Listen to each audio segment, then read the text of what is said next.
The doctors couldn't save the millionaire's son who fallen sick in the restaurant. Minutes later, the waiter said she could help, and everyone was paralyzed when they saw what she did. Before starting the video, tell me where you are watching this video and what time it is. The restaurant was the epitome of luxury, a glittering jewel nestled in the heart of the city. Chandeliers crafted from crystal and gold cast a warm glow over the polished marble floors, while soft jazz music floated through the air, weaving an ambience of sophistication. Waiters, clad in pristine uniforms, moved like clockwork, balancing trays of gourmet delicacies and fine wines.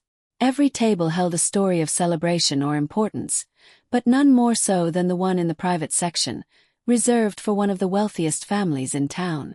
Tonight, the spotlight was on Daniel Roth, a lively 10-year-old with sparkling blue eyes that mirrored his father's.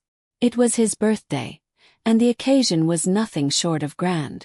A towering chocolate cake adorned with sparklers dominated the table, surrounded by a lavish feast of the finest dishes money could buy. His father, William Roth, a man whose name opened doors and whose wealth made heads turn, sat at the head of the table, beaming with pride. Dressed sharply in a custom-tailored suit, William had an aura of control, his presence commanding respect without needing to demand it. William's wife, Catherine, a picture of grace, leaned over to adjust Daniel's tie. "You're the man of the hour," she said, her voice soft but filled with love. Daniel grinned but fidgeted slightly in his seat. He loved the attention, but he wasn't a boy who thrived on excess. His eyes lingered on the staff bustling around them, and he wondered aloud if the chefs had more fun making the food than he did eating it. "Stop daydreaming and enjoy yourself, son," William said with a chuckle, raising a glass of sparkling water. "Tonight is all about you." Guests seated around the table laughed and clapped. To everyone else, the Roth family was the perfect image of success and happiness. A father who ruled the world, a mother who exuded charm, and a son poised to inherit it all. But amid the laughter and festivities, an unnoticed shadow loomed. Something wasn't quite right. As the evening unfolded, the party reached its peak. Guests mingled, toasting to Daniel's future, while waiters served a final round of rich desserts. Daniel, however, seemed less enthusiastic than before. His laughter, once the centerpiece of the evening, had faded into polite smiles. Catherine noticed first, her eyes narrowing with maternal concern as she leaned toward him. "Are you feeling all right, sweetheart?" she asked softly. Daniel nodded, but his face betrayed him. His skin was a shade paler than it had been earlier, and a faint sheen of sweat glistened on his forehead. "I'm fine, Mom," he insisted, though his voice lacked its usual vigor. "Maybe I just ate too much cake." "Let him enjoy his night, Catherine," William interjected, gesturing toward Daniel's untouched plate of food. "He's probably just tired from all the excitement." Catherine bit her lip but nodded. She wasn't convinced. Mothers often noticed the things no one else could, things that didn't add up. Across the table, the other guests continued their conversations, oblivious to the subtle shift in her demeanor. Minutes later, Daniel excused himself, standing a bit unsteadily as he headed toward the restroom. Catherine's eyes followed him like a hawk. When he disappeared behind the heavy wooden door, she turned to William.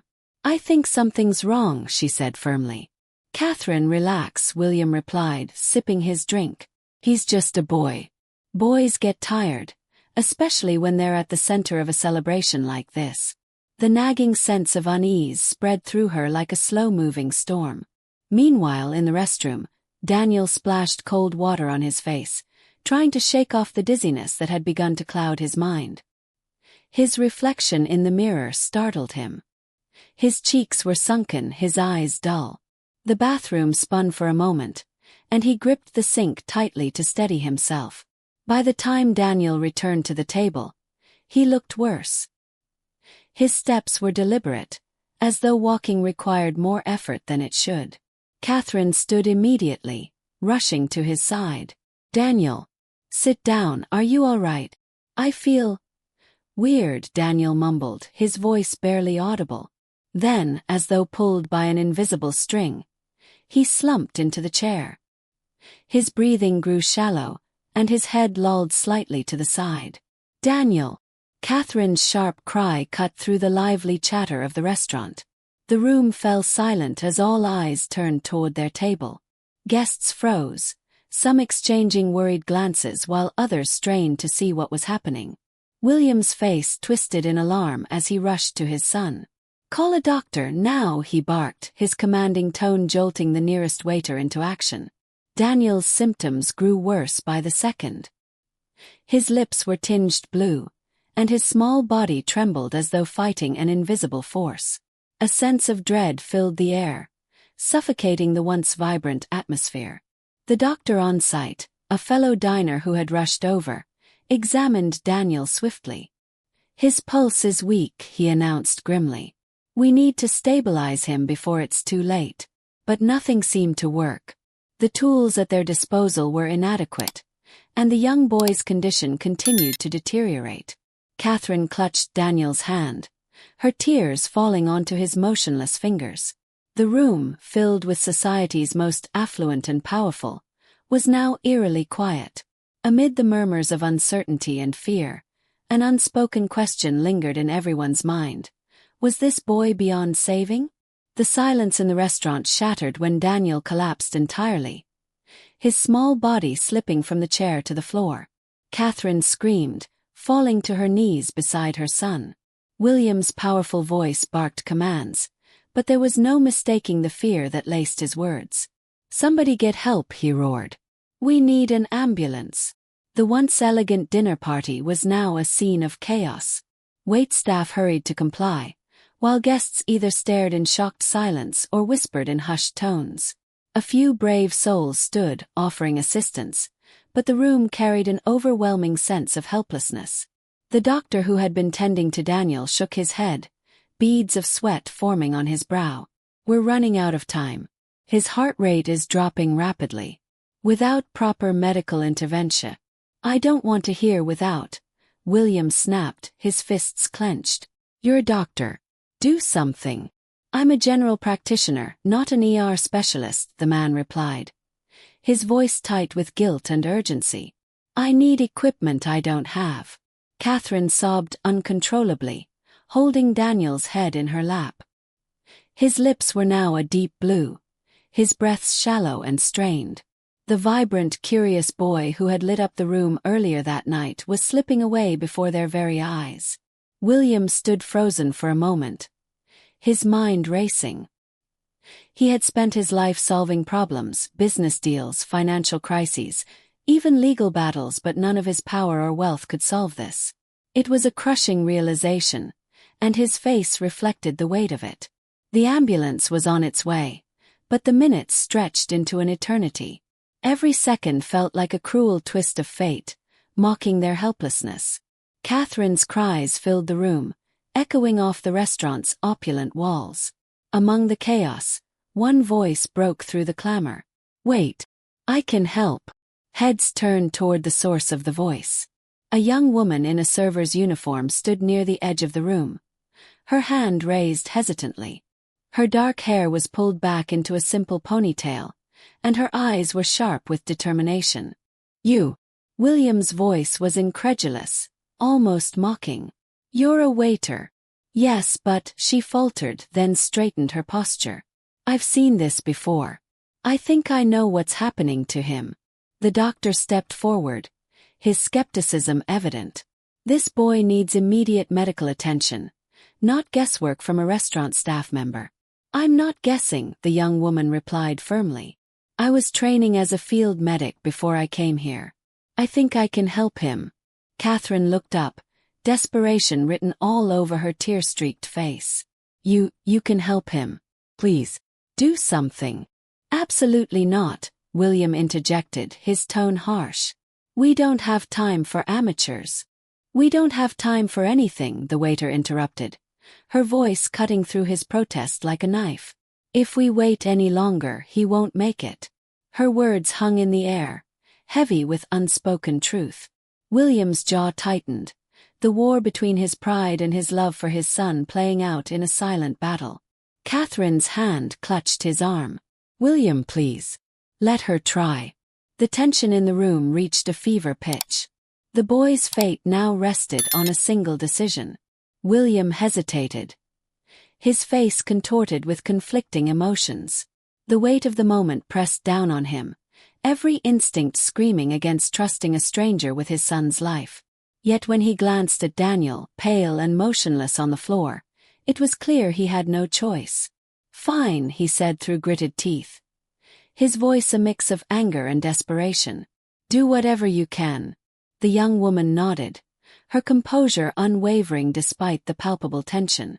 She knelt beside Daniel, gently but quickly assessing his condition. Her hands moved with the precision of someone who had done this before, checking his pulse, opening his airway, and studying the bluish tint of his lips. "I'm Maya," she said, her tone calm but firm. "I trained as a combat medic before working here. I've seen symptoms like this in the field.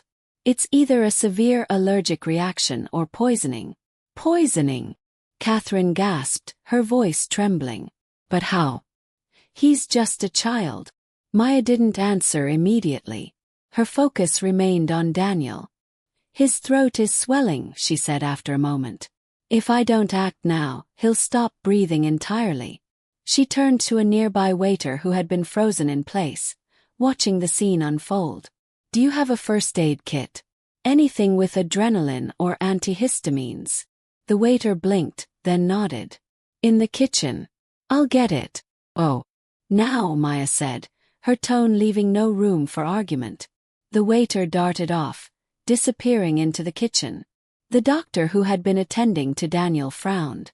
"This is reckless. If you administer the wrong dose."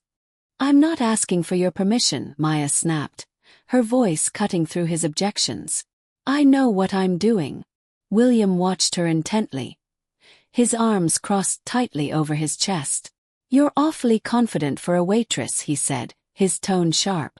"If you're wrong." "I'm not wrong," Maya interrupted, meeting his gaze without flinching. "And if you want your son to live, I suggest you let me work." The room fell silent, her words hanging in the air like a challenge. Even William, accustomed to controlling every situation, found himself at a loss for words. The other waiter returned, panting, with a small red first aid kit. Maya took it immediately, her movements swift and assured.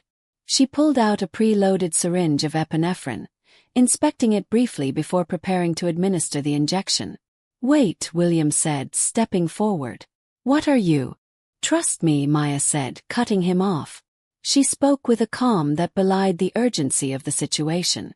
"This is his best chance." Catherine gripped William's arm. "Please let her do it," she whispered, her voice cracking. "We don't have time." William hesitated for a fraction of a second longer before stepping back, his shoulders slumping in reluctant defeat. Maya wasted no time.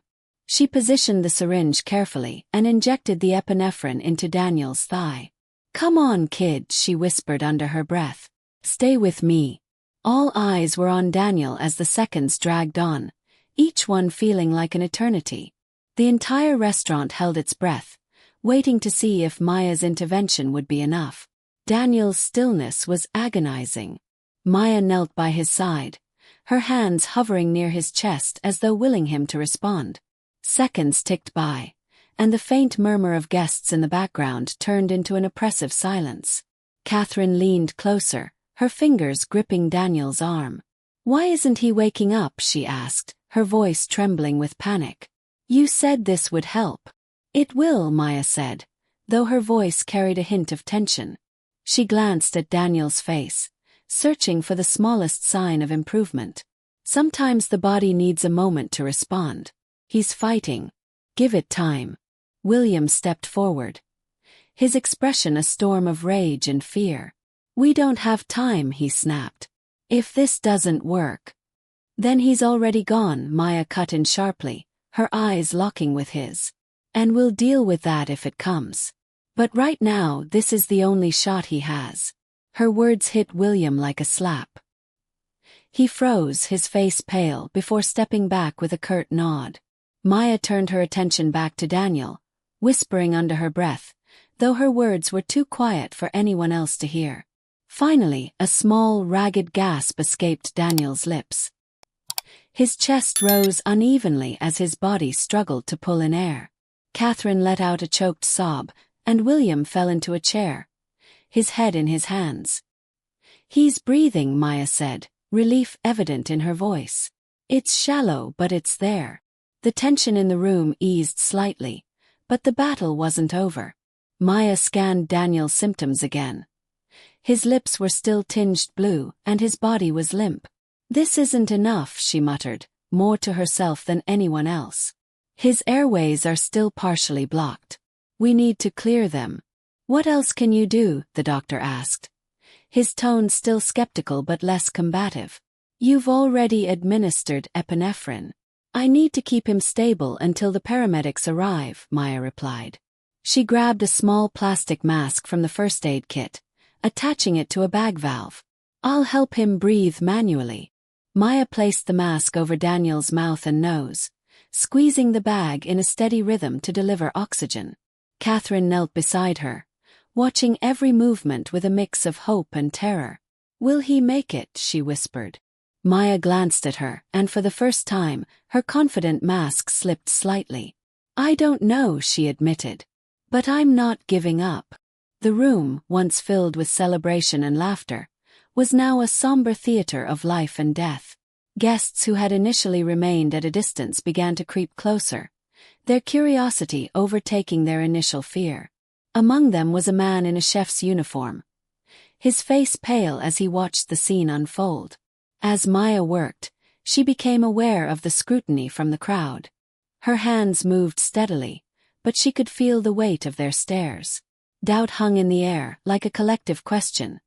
Could a simple waitress succeed where others had failed? Amid the whispered speculations, the sound of distant sirens finally broke through the tension. The ambulance was getting closer, but Maya's grip on the bag valve tightened. "Not yet," she said softly. "Hold on just a little longer." The ambulance sirens grew louder, but to Maya they still felt miles away. Time was slipping like sand through her fingers. Every breath she helped Daniel take was a battle, every second a gamble between hope and despair. "Come on," Maya whispered, her voice barely audible. "Don't quit on me now." Suddenly, Daniel's body jolted slightly, his head tilting as a wheezing sound escaped his lips. Catherine gasped, clutching his hand tightly. "He's moving. He's trying to breathe." "Good," Maya said, her voice steady despite the pounding of her heart. "That's a good sign." She adjusted the oxygen mask slightly, ensuring the seal was tight. "But his airway is still blocked. He needs a final push." "What are you going to do?" William demanded, his tone laced with suspicion and fear. Maya turned to him, her face calm but resolute. "A tracheotomy," she said.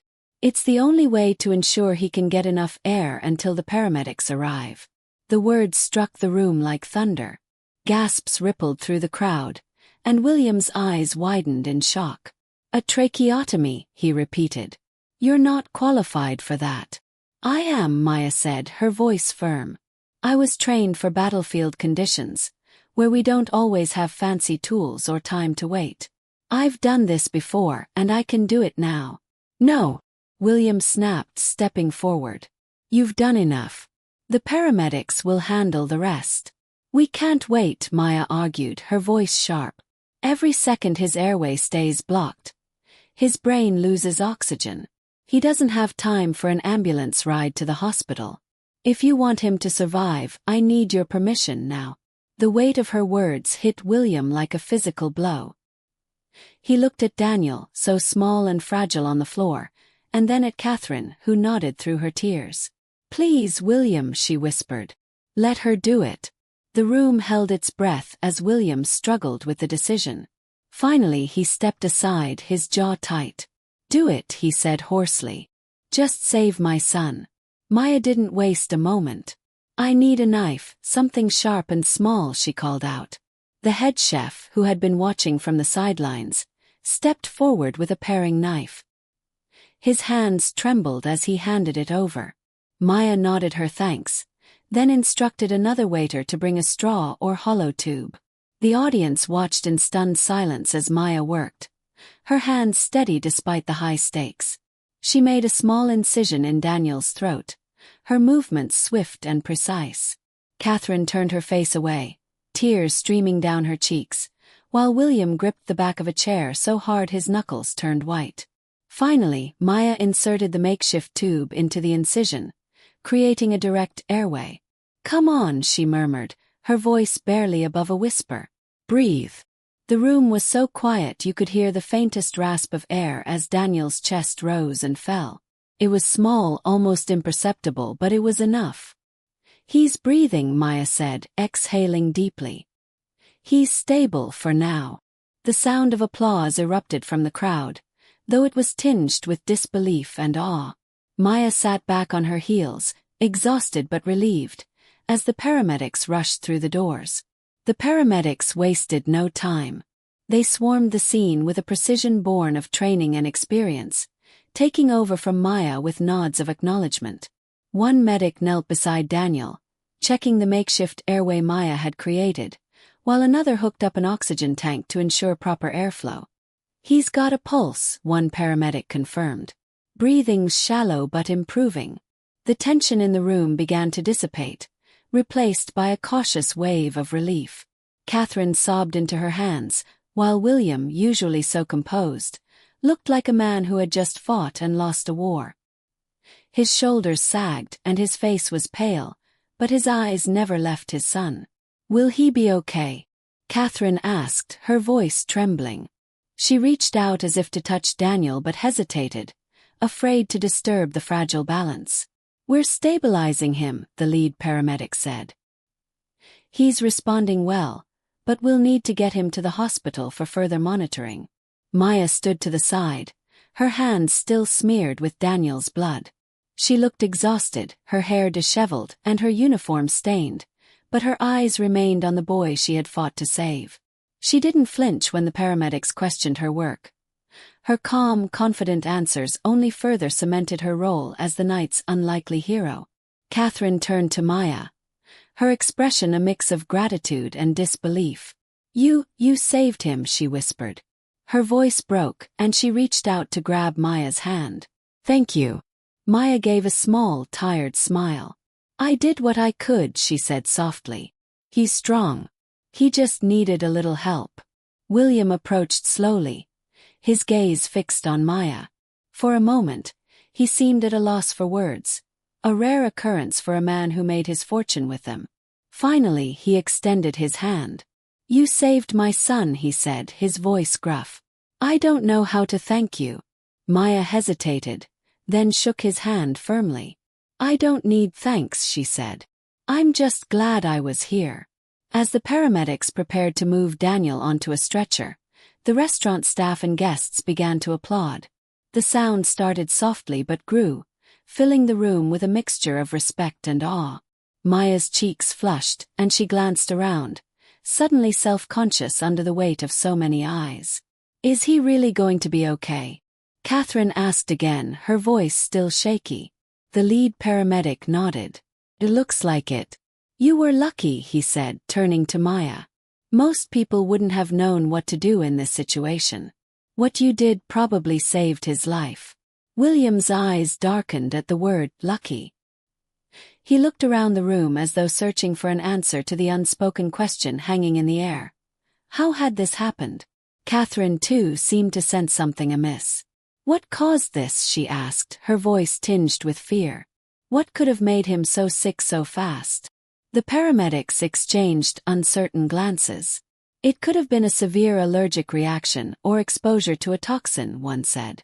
"That's something the hospital will need to investigate."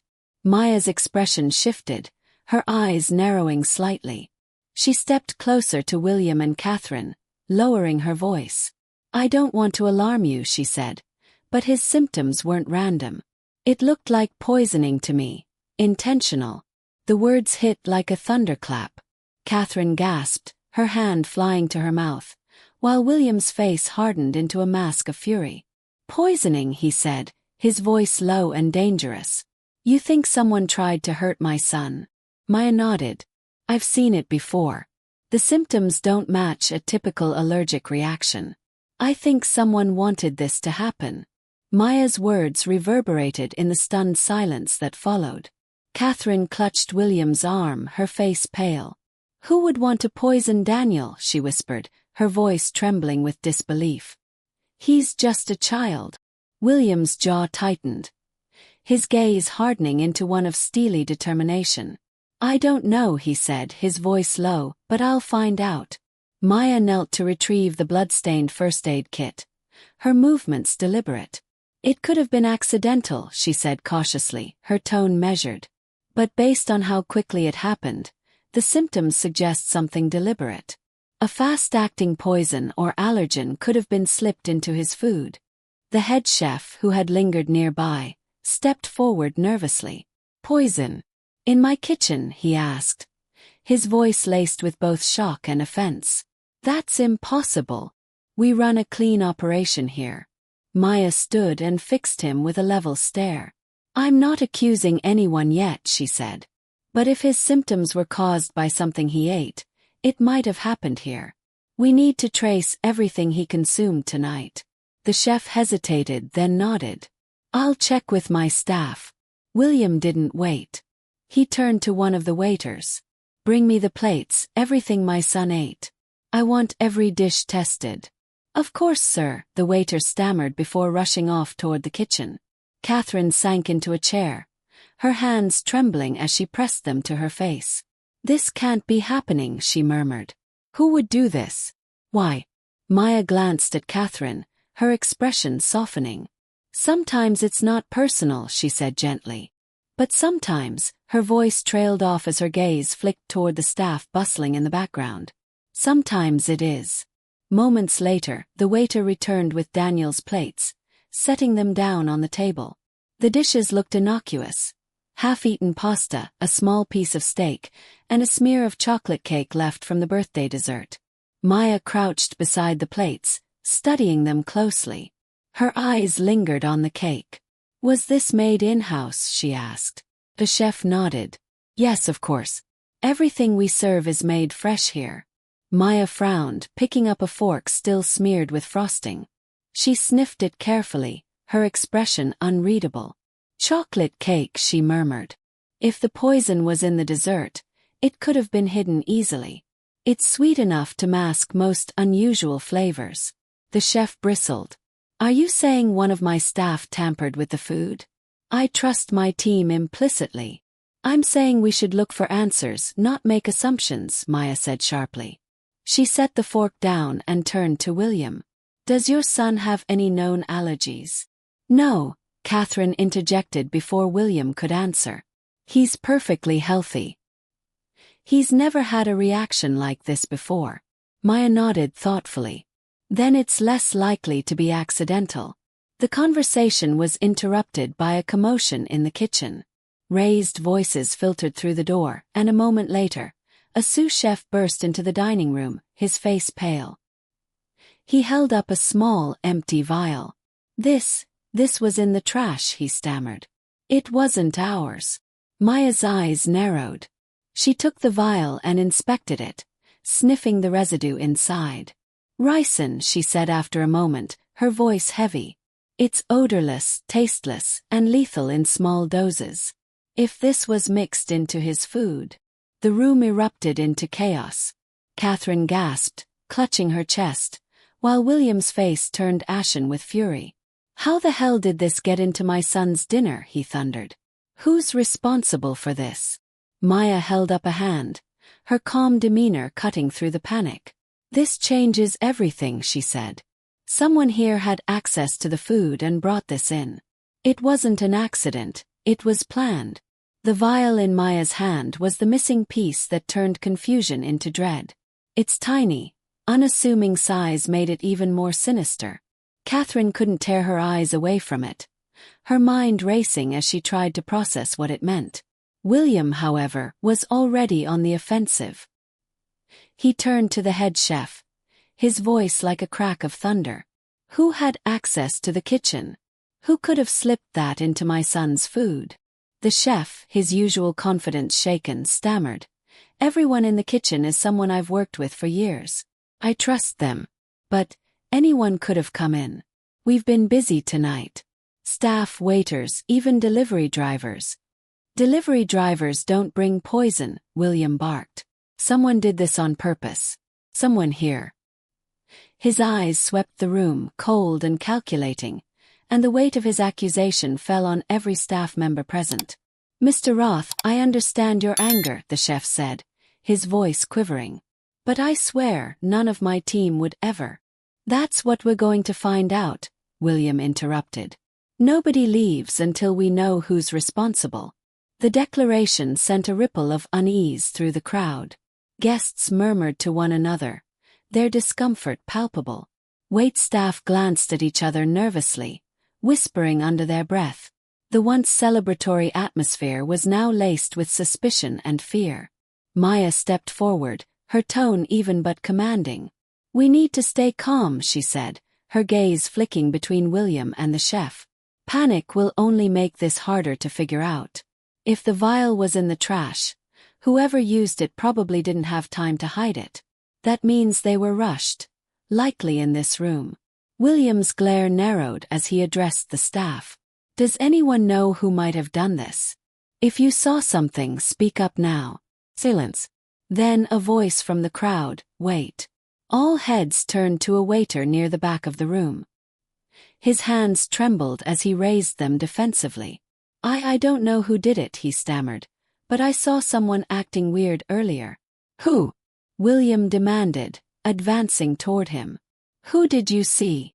The waiter gulped, his Adam's apple bobbing visibly. "It was Maria," he said, pointing to a woman standing near the kitchen entrance. "She was lingering near the cake station longer than usual. I thought it was strange, but I didn't think much of it at the time." Maria's eyes widened, and she shook her head vehemently. "That's not true," she exclaimed. "I was checking the plating like I always do." "Why would I?" William cut her off. "Why would you? That's what I want to know. You've worked here long enough to know we don't tolerate mistakes, but this isn't a mistake. It's murder." Maria's voice cracked as she replied. "I didn't do anything.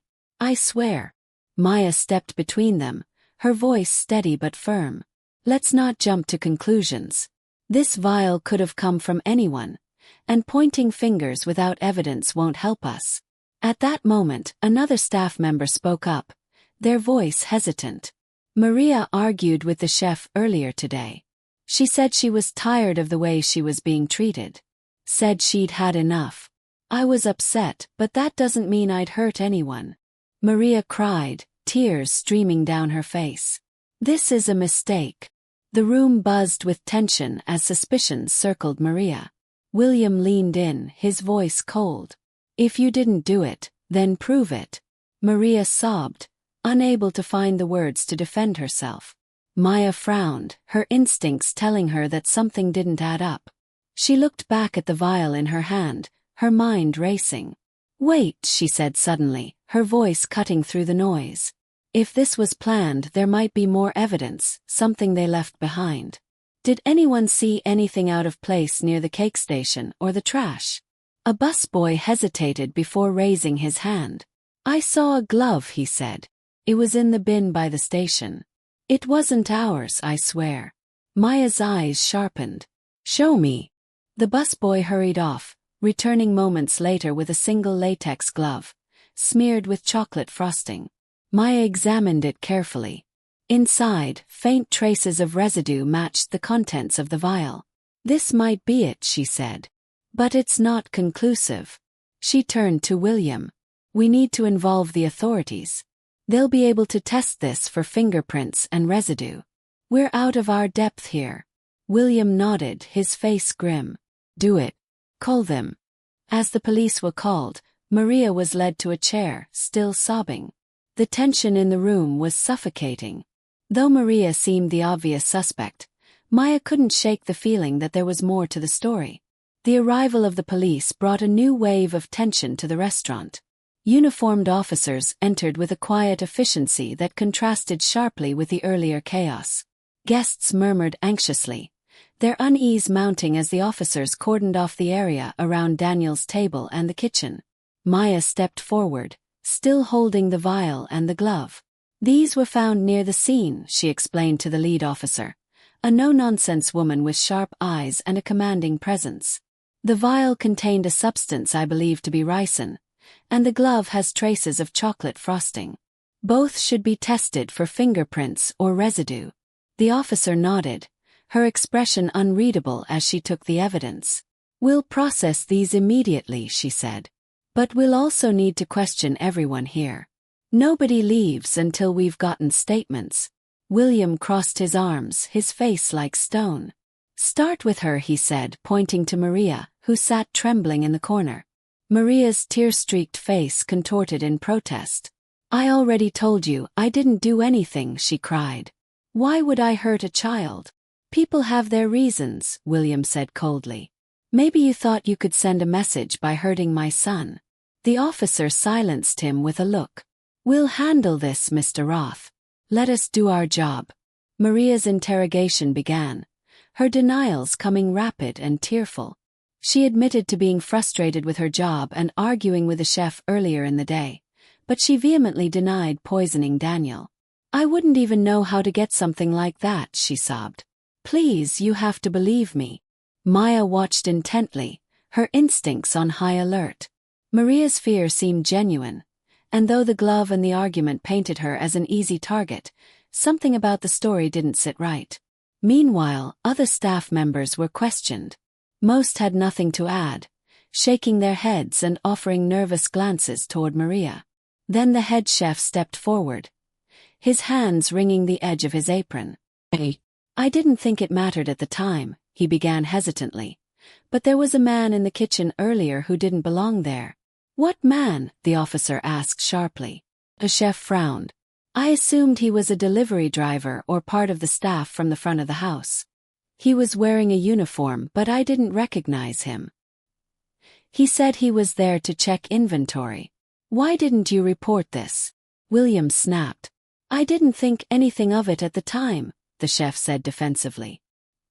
"He was only there for a few minutes, and he didn't touch anything that I saw." "Did you see his face?" Maya asked. The chef shook his head. "Oh." "He kept his hat low, and I was busy with the orders." "But," he hesitated. "I did notice he left through the back door. It seemed strange, but I was too busy to follow him." The officer exchanged a look with her partner. "We'll need the security footage," she said, making a note. "If this person left through the back, the cameras should have caught him." The restaurant was a hive of tension as the police secured the security footage and began their review. Staff members huddled together, whispering in nervous tones, while the guests remained seated, casting uneasy glances toward the door. Maya stayed near the officers, her arms crossed, her eyes fixed on the screen of the laptop they had connected to the restaurant's cameras. "There," the lead officer said, pointing to the footage. On the screen, a man wearing a uniform similar to the staff's could be seen moving through the kitchen. He kept his head down, his hat pulled low, but his movements were purposeful. He lingered by the dessert station, appearing to check something on the counter. "Freeze that," Maya said, stepping closer. The officer paused the footage, zooming in on the man's gloved hands. One of them held a small vial. "That's it," Maya said grimly. "That's the poison." The officer nodded. "Let's see where he went." They fast-forwarded the footage. The man worked quickly, depositing the vial in the trash and slipping out through the back door. He turned toward the camera for a split second before disappearing into the alleyway. "Rewind," the officer instructed. When the man's face came into view again, she frowned. "That's not a staff member." William leaned forward, his hands gripping the edge of the table. "Do you recognize him?" he demanded. The officer nodded. "We do. His name is Dominic Russo. He's a known contract criminal, specializes in sabotage and intimidation." Catherine gasped, her hands flying to her mouth. "But why? Why would someone like that go after Daniel?" William's face darkened. "It's not about Daniel," he said, his voice a low growl. It's about me. The lead officer's gaze sharpened. What do you mean? William's jaw tightened as he explained. I've been in a heated business deal for weeks. Some competitors would do anything to gain leverage or force me out. Hurting my son would send a message. The revelation sent a ripple of shock through the room. Catherine turned to William, her eyes wide. You think someone targeted Daniel to get to you? William nodded grimly. I'd bet my fortune on it. The officer stood, speaking quickly into her radio. We need an APB on Dominic Russo. Check local cameras near the restaurant and put alerts out for his known aliases. As the officers moved into action, William turned to Maria, who had been sitting silently, her eyes wide with fear. He sighed heavily, running a hand through his hair. Maria, he said, his voice softer now. I owe you an apology. Maria blinked, her tears spilling over. I didn't do anything. I swear I would never. I know, William interrupted, his tone heavy with regret. I let my fear cloud my judgment. I'm sorry. Maria nodded shakily, but her relief was evident. Catherine stepped forward, taking her hands. We're so sorry, Maria. We were wrong to doubt you. Before Maria could respond, the lead officer approached. We'll track him down, she said firmly. We've got everything we need. Dominic Russo won't get far. As the police continued their work, the intensity in the restaurant began to ebb. Guests whispered quietly, sharing their relief that the culprit was identified and the authorities were taking charge. The staff, once paralyzed by fear and suspicion, began to relax, though the atmosphere remained far from the celebration it had been. Maya stood to the side, leaning against a wall, her exhaustion catching up with her. Her hands were still faintly stained from the makeshift tracheotomy she had performed on Daniel, and her mind replayed every tense moment of the evening. Miss, a voice called out softly. Maya looked up to see Catherine standing in front of her, tears glistening in her eyes. I don't even know where to begin, Catherine said, her voice trembling. You saved my son's life. I can't thank you enough. Maya smiled faintly, shaking her head. I just did what needed to be done, she said. I'm glad I was here. That's not enough, Catherine replied, taking Maya's hands in her own. You didn't just help him. You fought for him when we couldn't. You're the reason he's still alive. William approached, his demeanor quieter but no less intense. He extended his hand to Maya. You saved my son, he said, his voice thick with emotion. I owe you more than I can put into words. If there's anything you need, anything at all, just name it. Maya hesitated. She glanced at Catherine, at the tear-streaked relief in her eyes, and then at William, who stood so firm yet so vulnerable in his gratitude. I don't need anything, she said after a moment. Your son's life is the only reward I could ask for. That's not good enough for me, William said firmly. He motioned for an assistant who had just arrived at the restaurant, handing him a sleek tablet. After typing for a moment, he looked back at Maya. You're not just a waiter, are you? You were trained for this, for moments like tonight. Maya nodded, unsure of where this was going. I trained as a field medic, she admitted. But life didn't work out the way I planned. I needed a job, and this one helped me make ends meet. William handed her the tablet. That's an offer letter, he said. If you want to continue your training, or pursue any career you choose, it's fully funded. All expenses covered for as long as you need. It's the least we can do. Maya stared at the screen, her breath catching. She scrolled through the document, her hands shaking slightly. This is too much, she said, her voice cracking. I can't accept. You can, Catherine interrupted, her voice gentle but firm. Please. You deserve this. Tears welled in Maya's eyes, and for a moment she couldn't speak. Finally she nodded, a grateful smile breaking through. Thank you, she said, her voice barely above a whisper. This means more than you know. As the paramedics wheeled Daniel toward the ambulance, he stirred slightly, his eyes fluttering open. Catherine rushed to his side, clutching his hand. "Sweetheart," she said softly. "You're going to be okay." Daniel's gaze drifted to Maya. He managed a faint smile, whispering, "Thank you." The room, despite the night's chaos, felt lighter. Applause broke out once again, this time with no hesitation. Maya's humility, courage, and skill had turned her into an unlikely hero. The restaurant had cleared out, leaving only the Roth family, Maya, and a few remaining staff to oversee the aftermath. The chaos of the evening had given way to a heavy quiet, broken only by the soft murmurs of paramedics preparing to transport Daniel to the hospital for further care. He was awake now, his color returning, though he was still weak. Catherine hadn't left his side, her fingers entwined with his, while William stood protectively nearby. Maya lingered in the background, unsure whether to stay or slip away. She had done her part, and yet, she couldn't bring herself to leave without knowing Daniel would truly be all right. As if sensing her thoughts, Catherine turned and motioned her over. "Please," Catherine said softly, her voice still raw from tears. "Come closer." Maya approached hesitantly, but Daniel's small smile reassured her. "You're the lady who helped me," he said, his voice faint but steady. "That's right," Maya replied, crouching to meet his gaze. "You're a tough kid. You did most of the work." Daniel's smile widened, and Catherine's tears began anew. "You saved him," Catherine said, her voice thick with emotion. "And you've saved us too. We can never repay you for what you've done." Maya shook her head, her own eyes glistening. "You don't have to," she said simply. "I'm just glad he's okay." Several days later, Daniel was back home, his energy slowly returning under his family's watchful eyes. The hospital tests confirmed Maya's diagnosis, ricin poisoning. Though the suspect, Dominic Russo, had not yet been apprehended, the police assured William they were closing in. In the days since the incident, William and Catherine had been consumed by gratitude and reflection.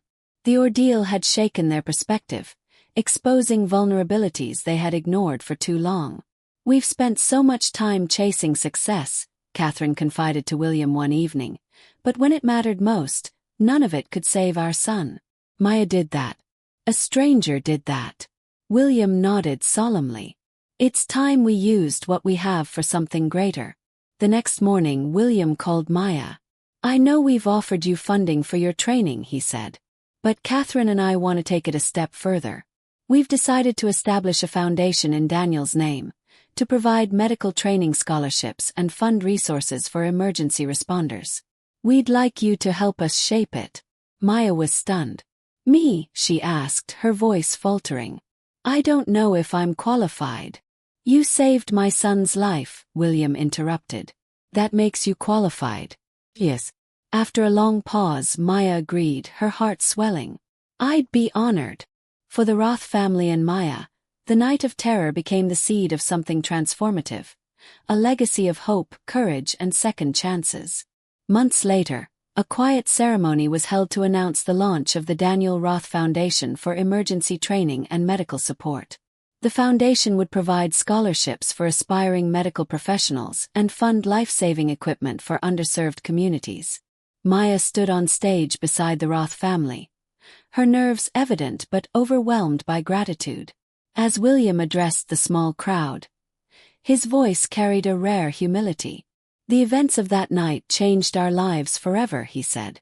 "We were reminded of how fragile life is, and how, in our darkest moment, a stranger stepped forward to save what we hold most dear.